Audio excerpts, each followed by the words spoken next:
Hi friends, আজকে একটা ছোট্ট বার্থডে ব্লগ তোমাদের সাথে শেয়ার করলাম। তবে তোমরা শুনলে অবাকই হবে। আজকে যার বার্থডেতে যাচ্ছি, তোমরা যদি জানতে পারো আমি যার সম্পর্কে কে হই, একটু অবাকই হবে। তো সেটা আমি তোমাদের সাথে পরেই শেয়ার করছি। তো মা আর আমি রেডি হয়ে বার্থডে বাড়ির উদ্দেশ্যে বেরিয়ে পড়লাম। বেশি দূর নয়, অ্যাক্রোপলিসের কাছেই ছিল। তে আর আমার বাড়ি থেকে অ্যাক্রোপলিস তেমন একটা দূর নয়, হার্ডলি বাসে করে যেতে হয়তো 10 মিনিট লাগে। তো আমরা দেখো অ্যাক্রোপলিসের সামনে বাস থেকে নেমে গেলাম। এরপর যেখানে বার্থডে সেলিব্রেশন হচ্ছে সেখানে আমরা পৌঁছে গেলাম।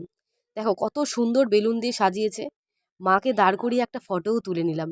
সেই ফটোটা তোমাদের সাথে শেয়ার করলাম, কেমন হয়েছে তোমরা জানিও।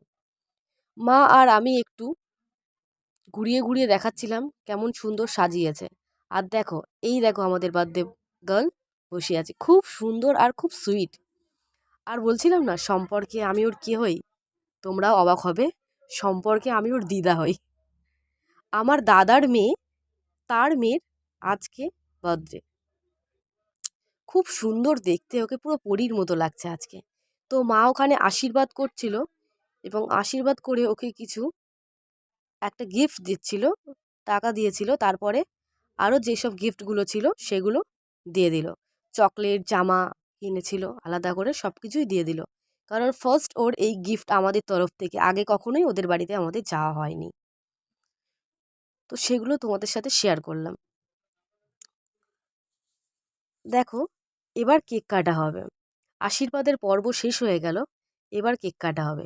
দেখো বার্থডে গার্লকে কিন্তু ভীষণ সুন্দরভাবে সাজিয়ে, মাথায় দেখো এক গোলাপ ফুল দিয়ে মধ্যে লাইট লাগিয়ে ভীষণ সুন্দর স্নো স্প্রে দিয়ে কি সুন্দরভাবে সেলিব্রেশন হলো। বাচ্চা মানুষ তো, এটা ওর 5 বছরের জন্মদিন ছিল।